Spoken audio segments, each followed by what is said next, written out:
Lezi ndaba zehora lokuqala sigwethulela zona bukhoma ekomkhulu le-SABC e-Auckland Park eGoli nazo ezinohlonze emini nje. The NEC reaffirmed our commitment to broad-based economic empowerment to ensure that we correct the injustices of our past. Umengameli we-ANC uCyril Ramaphosa wethule inkulumo yokuphothula umhlangano okhethekile wesigungu esiphezulu se-ANC obubanjelwe eBoksburg. When people started talking about uniting, the first discussion was who's going to be the leader. We said no. Iqembu lezombusazwe elisha i-Unite for Change nelihlanganisa amaqembu amathathu i-Build One South Africa, i-Rise Mzansi ne-Good Party litha lizokuba nomholi kepha lizoholwa umkhandlu okwamanje. Ngokwenhlelo zokusuka ngale ukuthi eze ngapha eSouth Africa uma ngashintshanga lutho umcimbi uzobungesonto. Amalungu omndeni wakamthethwa ahlele ukulibangisa kwelase-France ukuyolanda isidumbu sikalowo obeyinxusa laseNingizimu Afrika uNathi Mthethwa nodlule emhlabeni ngesonto eledlule.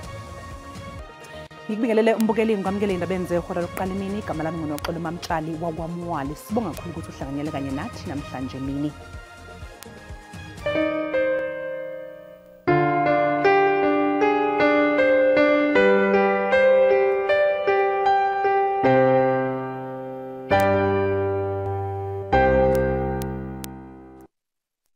Amalungu omndeni akwamthethwa ahlele ukulibangisa kwelase-France ukuyolanda isidumbu sikalowo obeyinxusa laseNingizimu Afrika uNathi Mthethwa nodlule emhlabeni ngesonto eledlule. Intatheli ye-SABC uSima Khanya ukhulume nabomndeni kwaMbonambi.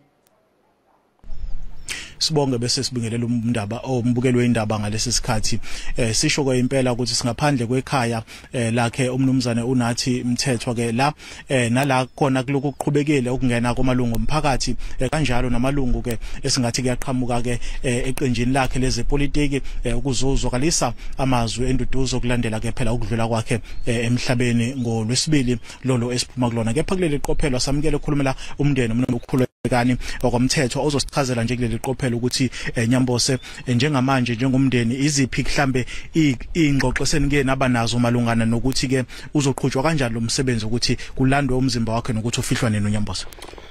Ngibingelele emsakazi ngibingelele nabalaleli emakhaya cha uhlelo lokubuya kaBhuti ngale eFrance cabanga ukuthi lusemaphethelweni kuleli viki mhlambe sesina umbiko othi singakwazi ukuthi simthole mhlambe kusho kumengithi ukumthola ukusuka mhlambe bemsuse ngale ukubuyeze ngala eSouth Africa. Malungana nokufihlwa kwakhe Nyambose mhlambe lokho kungalindeleka nini ngiyazi ukuthi mhlambe noma lingakabi khona usuku olubekiwe. Usuku ebelukelwa bukwa umndeni wonke okhona ngale nokhona la ekhaya beke kwabukeka usuku lwangesonto ukuthi isonto lona leli njengoba kumsomluko kuke kwabukeka usuku olukanjalo ukuthi umcimbi wakhe ngase kwenzeke ube kuleli sonto uma kungashintshanga lutho ngokwenhlelo zokusuka ngale ukuthi eze ngapha eSouth Africa uma kungashintshanga lutho umcimbi uzobungesonto. Nyambose sibakhulu isikhathi sakho. Siyabonga. Nomzana ukhulekani Mthethwa ke lo okukhulumela ke umndeni wakwamthetha asibuyisele ke izintambo kwena eGoli kuleli qophelo.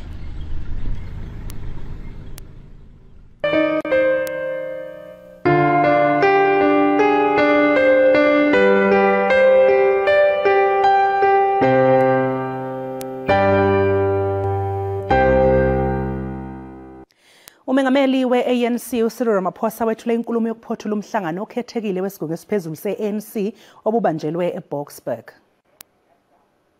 We also discussed the whole process of finalizing our election list guidelines, which you will be briefed about, but the main focus for now is on the economic action plan. This NEC meeting follows an extensive discussion that the NEC held in August 2025, where we discussed the state of the economy and outlined the key actions that need to be taken to give effect to the medium-term development plan that has been adopted by government. The discussion was informed by the 3 strategic priorities of the 7th administration. Firstly, to drive inclusive growth and job creation, and secondly, to reduce poverty and also tackle the high cost of living, and thirdly, to build a capable, ethical, and developmental state. We are, in discussing all these matters, guided by the resolutions of the ANC's 55th National Conference of December 2022, as well as of December 2024, and the Provincial Elections Manifesto that we have crafted, which reaffirmed our commitment to a fundamental transformation of our country's economy. The NEC reaffirmed our commitment to broad-based black economic empowerment to ensure that we correct the injustices of our past and end the inequality of the present moment. Engena manje mbukeli izithi inkantolo kwedlulisela amacala eBloemfontein isivune umengameli wezwe Cyril Ramaphosa esinqumweni sakhe sokuhlonza isilo uMisuzulu kaZwelithini njengengonyama yamaZulu.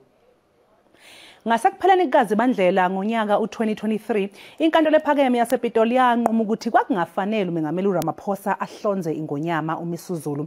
Inkantolo yokwedlulisa amacala namhlanje ikhipheke isinqumo sayo esichitha isinqumo sangaphambilini ichitha isicelo somntwana umbonisi Bhekithemba kaBhekuzulu okuzofanele ukuthi akhokhe indleko zecala.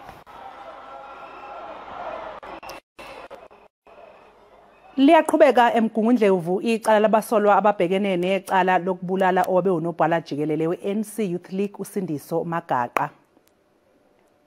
Njengamanje ke mbukeli isixhumana intatheli SABC enkanise enkantolo uMlondi Khabe. Mlondi asikubingelele indabeni zehora lokuqala emini sicela nje ukuthi usitshele ngokuqhubeka enkantolo namhlanje. Asibingelele noxolo sibingelele umbukeli esekhaya.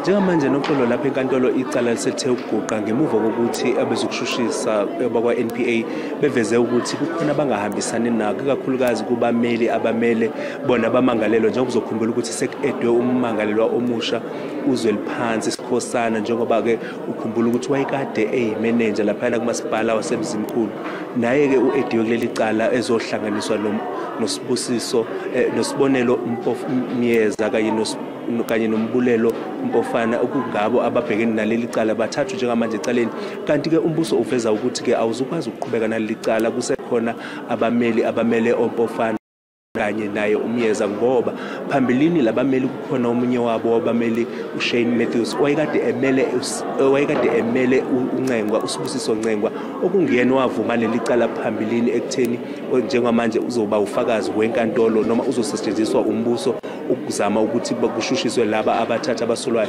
bathi ke lokho angeke kuze kube kuhle noma ngeke kuze kusebenzise kahle ingalo yomthetho ukuthi ke ngoba lo mmeli uyabazi ubufakazi wake wahlala phansi naye uNcengwa wabhala istatement ngalowo manzi kufanele ke ahoxe lo mmeli ukuze bakwazi ukuqhubeka baye phambili njengamanje ke iNPA ngo-advocate Lawrence Gcaba baveze ukuthi bazofaka amaphepha enkantolo ukuze bakwazi ukuthi ke bacela ummeli uShane Matthews akwazi hoxe kuleli cala ukuze bakwazi ukuthi baqhubeke baye phambili ngoba wazi izinto eziningi kuleli cala nobufakazi abaziyo obabukade bushiwo nguyena laphana uSibusiso Ncengwa okunguye osevumile leli cala kanti njengamanje solindele ukuthi ke uma ngabe sibela ngaphakathi siza ukuthi ke izinsuku ezinqunye ukuthi ke bafake amaphepha kuzoba yiziphi okusho ukuthi icala lisezoqala ukuqhubeka qulwa namhlanje ngenxa yalokho nokwenzela ukuthi ke bakwazi ukubona bafake lamaphepha okuphikisana bese nabo abameli bakwazi ukuthi baphikise isicelo esifakwe abezokushushisa asibisele izitambuka kwestudio noxolo. Sibonga kakhulu umbukeli lowo bekungumlondi Khadebe ubesibikela esemgungundlovu njengamanje ke sathi nje ke qu eyitolo kanti uma ngabe sibuya sokuphathela uDT. Usathuthumela umphakathi waseBrokenspruit kulandela ukubulawa kwabantu abayisithupha kwalimala nabanye ngesikhathi bedutshulwa endaweni yokucima ukoma ezithobeni.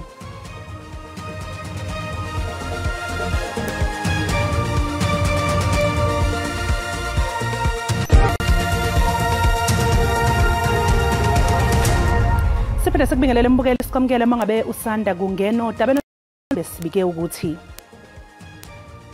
Usuphothuli umhlangano okhethekile wesigungu esiphezulu se-ANC nalapho leli qembu libhunge ngeyinhloko noma ngezihloko ezehlukene laphinde laqala ukucaba indlela ebheke okhethweni lohulumeni beyindawo ngo-2026. Mbukela sikhumbuza ukuthi lezi ndaba ziyatholakala ku YouTube na ku SABC Plus ungena nje kuzo uyicinga ngamagama athi SABC izindaba. Iqembu elisanda kusungulwa iUnite for Change lithi alizukuba nomholi kepha lizoholwa umkhandlu. Leli qembu elizobhaliswa maduze nje ekhomishoneni yezokhetho eyimeli IEC lihlela ukungenela ukhetho lohulumeni beyindawo lwangonyaka ozayo. Leli qembu elisungulwe ngokuhlanganyela kweBuild One South Africa, iRise Mzansi neGood Party lethulwe izolo eGoli. uPatricia de Lille ongomunye wabasunguli beqembu lezombusazwe lisha iUnited for Change uthi okwamanje leli qembu alikazuba naye umholi omingayedwana kepha kunalokho lizoholwa umkhandlu kanti futhi bafuna ukunikeza intsha ithuba lokuhola leli qembu. We've looked at past coalitions or moonshot pacts and all of that.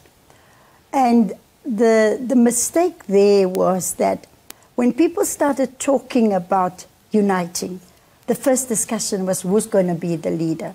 We said no. You should build those capacity and bring young people and leaders in. Nokho ke abasunguli balo leli qembu bathi lisadinga uxhaso ngakwezemali. I'd like to invite for citizens to get into the culture of funding political parties. There has been to answer a question, which is to say people say there are donors who are instructing this thing. That's not the case. It's not the case at all. I want to be clear. So Unite for Change doesn't have any funders right now? Let people come on board, fund it so that it can be able to be an effective. And leaving from here, we all will go and try and raise money for the entity, and that's the job that we've got to do. It's important that we change the culture of South African politics. Democracy is a stock fail. If you don't put any money in, you get nothing out. And one of the big messages yesterday is that this is an opportunity for South Africans to step up and lead. By leading, we mean govern.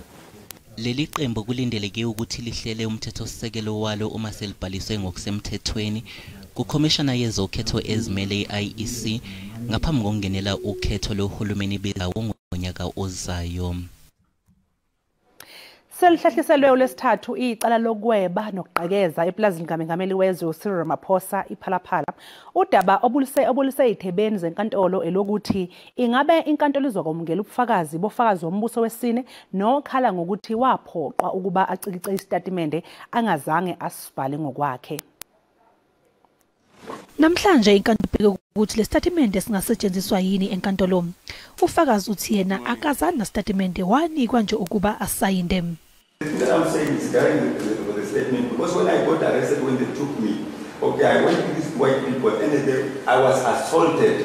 This is what I'm saying, that I didn't make a statement.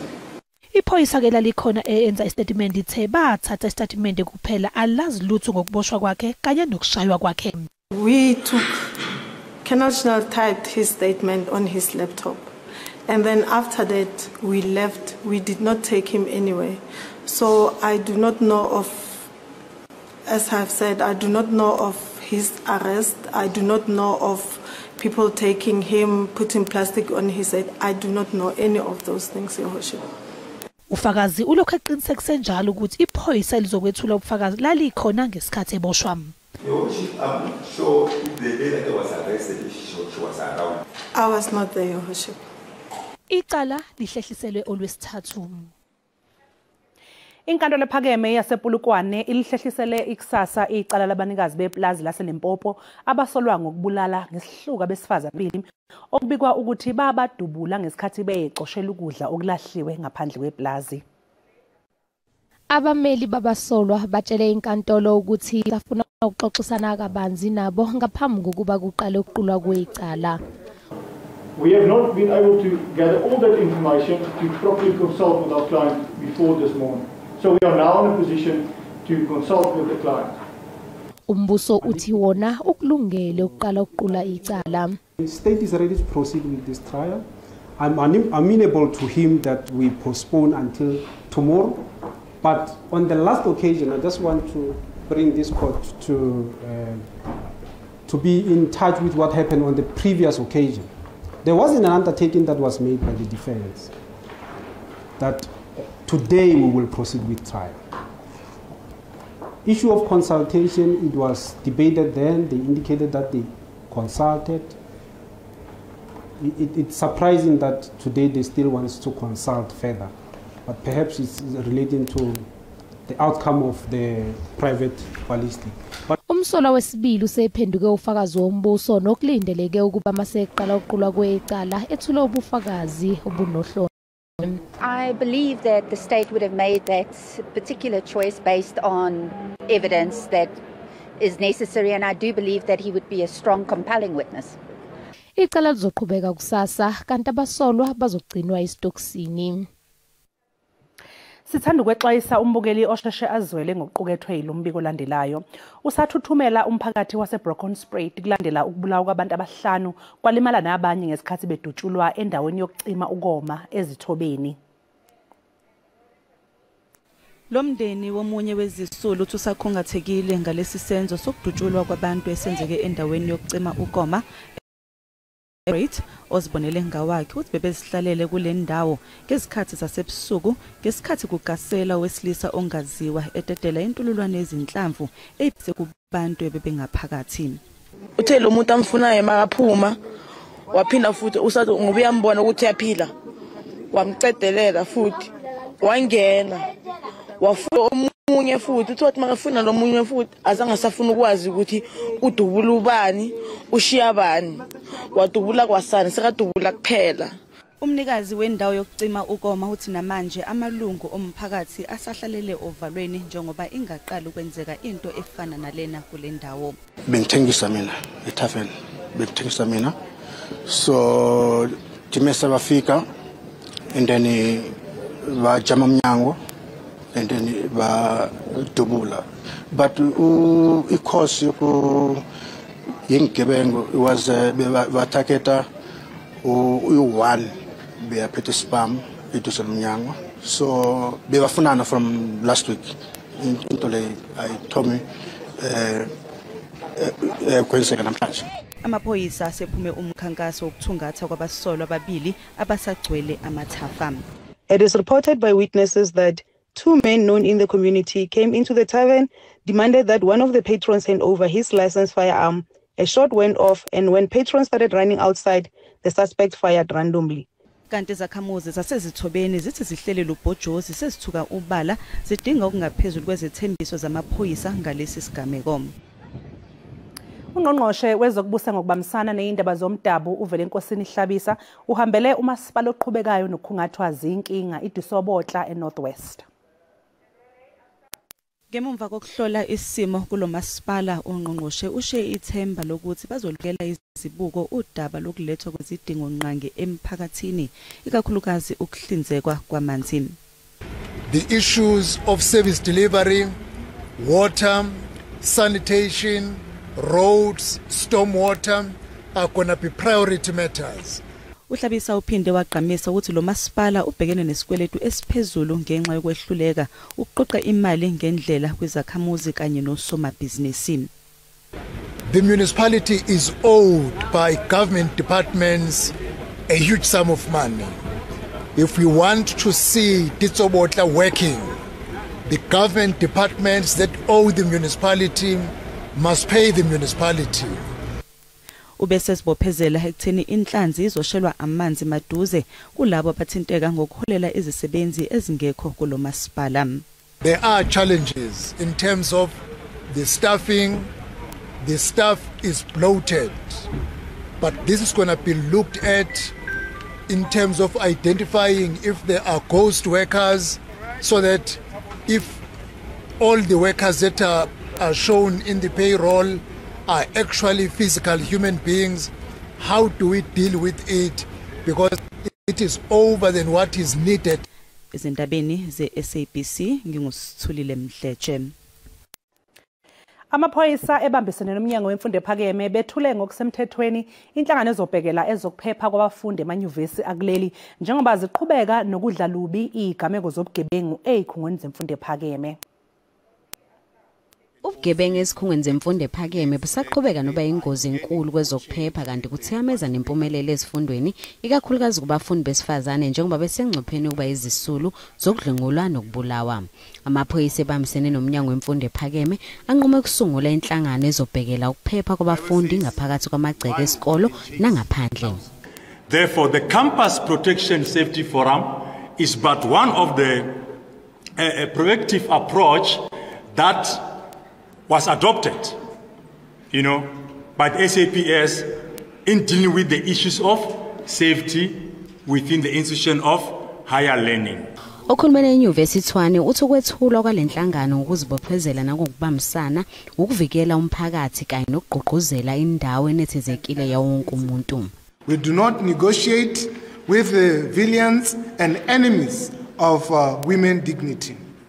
At TUT, we've always believed that education is not merely the pursuit of knowledge, but the cultivation of safe havens. Kanti lezi inhlaka zithi zimi ngomumo futhi ngeke zilindele ukuthi kwenzeke isigameko zobugebengu esikhungweni zemfundo ephakeme ngaphambi kokuthi kwenziwe umnyakazo. Mbukeli umhlahlo wesimo sezulu uzolandela emva kwekhefu.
Mbukeli sibeka lapha ke bese kuphathele zona manje emini sisabuya futhi kusihlwa ngehora lesikhombisa sagiya ngalo likamageba nibe nje nosiko luhle nisale kahle.